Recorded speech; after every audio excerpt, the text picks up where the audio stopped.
تابعه، ما خلاص ما بقاش في كوره لغايه دلوقتي، فهو ده بالنسبه لنا هو اللي هنتابعه بصفه كبيره ونبتدي نتفرج عليه ان شاء الله من خلال الايام الجايه. خلينا نطلع للسودان. النهارده كان في ماتش، اول مباراه للاسماعيلي مع الخرطوم السوداني في بطوله الاتحاد العربي، ولكن للاسف كانت هزيمه 3-1.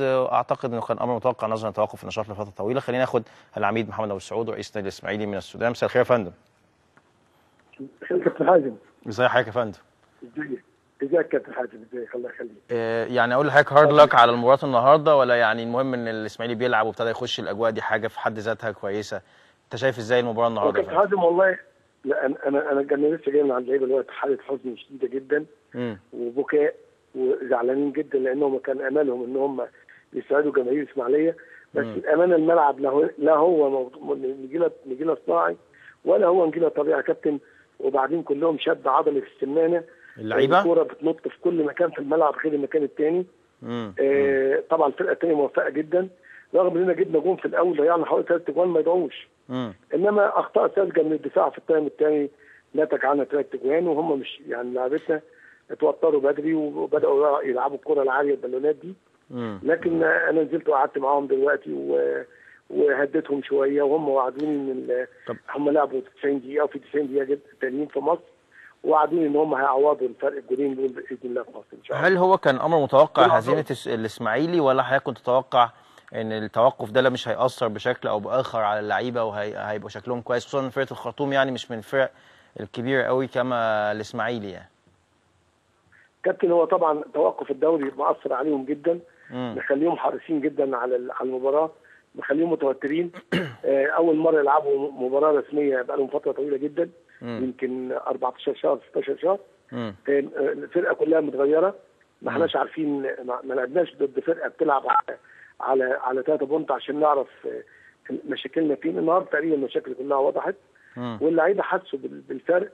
وكان على فكره كابتن حازم والله الماتش كان خلص في اول تايم 3 جوان ما يدعوش، وانفرادات وحاجه. لكن طبعا الملعب والكوره نقطه الكوره عامله لهم مشاكل، وكلهم دلوقتي كرامبات في عضله السمانه، لان مش واقف صح، ومكان في الملعب اتمرنوا عليه ومكان تاني لا. لكن المهم طبعا دي مش حجج. من امبارح هم بيتكلموا في الموضوع ده، ولا احنا قلت لهم يا جماعه احنا جايين عشان نلعب ماتش، مش جايين نتحجج. فاحنا عاوزينهم ان شاء الله قدامهم 90 دقيقه في الاسماعيليه، وهم وعدونا ان هم هيعوضوا الماتش ده. تتوقع الفوز الاسماعيلي في الاسماعيليه ان شاء الله؟ يعني اداء فرقه الخرطوم مش من الاداء القوي، يمكن استغل ملعبه واستغل الارض مش كويسه، لكن في الاسماعيليه في ملعب كويس. تفتكر حضرتك ان ممكن الاسماعيلي ان شاء الله يعدي الماتش ده بشكل قوي يعني؟ كابتن حازم، الفرقه دي لو في حالتها الطبيعيه احنا هنكسبها كتير. هم النهارده كانوا متفوقين على نفسهم، يعني كانوا موفقين جدا، وفي اخطاء من الدفاع استغلوها. دفاعهم وحش جدا، جون الحارس وحش جدا، يعني ممكن نجيب جوان كتير في اسماعيليه. لعبتنا ان شاء الله يعوضوا، وانا متوقع ان احنا الماتش الثاني هيبقى نتيجه الماتشين لصالحنا ان شاء الله. خبر ان الاسماعيلي خلاص في الكونفدراليه، ده حاجه بتريحك وشايف ان ده حاجه تستحق الاسماعيلي يستحق ان هو يكون موجود فيها، ومنافسه كويسه اعتقد انه يبقى موجود في الكونفدراليه، وان شاء الله يبقى هو بطل باذن الله في البطوله دي ان شاء الله. كابتن، هم طبعا اللعيبه محبطين جدا، كانوا عشان الدوري متاخر، لكن واحنا خبينا عنهم خبر الكونفدراليه، لان احنا قايلين لهم الدوري ده البطوله العربيه بطوله قدامكم، نلعب على بطوله. انه احنا قلنا لهم النهارده يعني خلاص احنا داخلين البطوله الافريقيه الكونفدراليه، وانا بعتقد ان هم في وسط الحزن دون هنخرجهم شويه عن الحزن اللي هم فيه. حاله من الحزن شديده جدا عندهم، لانهم ما كانوش متوقعين الماتش يشيل بالطريقه دي. بس انا بقول لك كابتن، هم عمرهم ما هيبقوا موفقين زي ما كانوا موفقين النهارده، وعمر دفاعنا ما هيبقى وحش زي ما كان. مش وحش، ما فيش اخطاء ساذجه زي بتاعت النهارده. فان شاء الله الماتش اللي جاي احنا متوقعين اهداف كتيره، لان هم ما عندهمش دفاع، ما عندهمش جول. طب سياده العميد، حضرتك رئيس نادي كبير الاسماعيلي، انت من وجهه نظرك شايف الدوري عودته فعلا في عوده للدوري، ولا شايف الموضوع صعب؟ انت شايف النظره المستقبليه للكره المصريه ازاي، بما ان حضرتك رئيس نادي قوي جدا، رئيس نادي من اكبر الانديه في مصر والشرق الاوسط، وليك لازم يبقى تعرف تدابيرك الماديه وهتعمل ايه مع اللعيبه دي السنه دي. انت شايف الامور ماشيه ازاي في الكوره حاليا، او ان الكوره هترجع ولا لا؟ انت رؤيتك ايه للموضوع يا فندم؟ اولا والله يا كابتن الحاله صعبه جدا جدا، وطبعا اللعيبه هم قلقانين ومش عارفين يعملوا ايه ومش عارفين ياخدوا قرارات، واحنا عندنا 5 من اهم لاعبتنا عليهم الدور. احنا طبعا هنعمل اللي علينا ان شاء الله، نجدد لهم. انا شايف طبعا من غير بطوله الدوري الكره هتتدمر في مصر. يعني هتلاقي لعيبه الاهلي ماشيين كويس، واللعيبه اللي بتلعب في البطولات يعني لو ما خرجوش هيبقوا كويسين، لكن باقي انديه الدوري الممتاز هتجد صعوبه جدا. انا من وجهه نظري انا عرفت واتكلمت وشفت كل المعنيين قدام ان الكره ترجع، واخدين قرار ان الكره ترجع. بس انا بقول لك كابتن هم معتمدين على التوقيت، الامن موافق والاتحاد الكره موافق وكله موافق. المشكله في التوقيت. انت عارف حضرتك عندنا 3 التزامات جايين المحكمه الدستوريه، وعندنا انتخابات مجلس الشعب ومجلس الشورى، وعندنا الحكم بتاع وفي حاجات اهم دلوقتي من الكوره.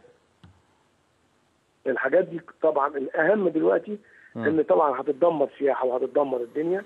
فلا دي مش اهم من وجهه نظرهم يعني. مش اهم، هم ممكن يمشوا بره اللي مع بعض. الدنيا ما وقفتش والشعب المصري شعب واعي. بس مشي الحاجه اللي فيها اكل عيش. دي صناعه يا كابتن، مش ترفيه. صناعه بتجيب فلوس وبتجيب فلوس للانديه وبتجيب فلوس لمصر طبعا، وبناء عليها السياحه بتمشي. فانا بتمنى من المسؤولين انهم يعني يجمدوا قلبهم، وجماهيرنا واعيه وتعلمت الدرس.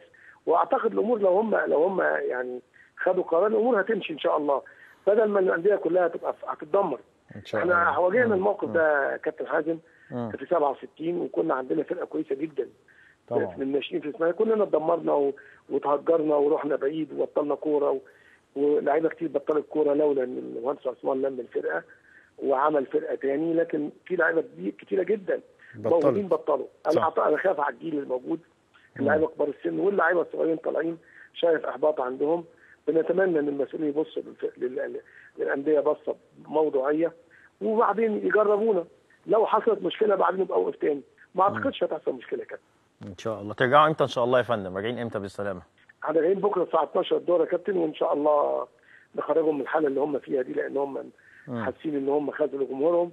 بس في 90 دقيقه تانيين ان شاء الله. ان شاء الله. بشكرك سياده العميد محمد ابو سعود رئيس نادي الاسماعيلي، وهارد لك على النتيجه 3-1 من الخرطوم السوداني. نتيجه طبعا تقيله وغير متوقعه، لكن يعني اكيد عندهم مبرر. الناس بقى لها 9 شهور ما لعبتش كوره او 7 شهور ما لعبوش كوره، بيلعبوا مع فرقه رجلها في الملعب، والفرقه السودانيه قويه واجسام وقوه، ممكن ما يبقاش قادر يقف على رجله يلعب شوط وما يقدرش يلعب شوط. انا ما شفتش الماتش للاسف فمش عارف احكم، ولكن نتيجه طبعا تقيله على النادي الاسماعيلي، ولكن بالتالي يقدر ان شاء الله يعوض باذن الله.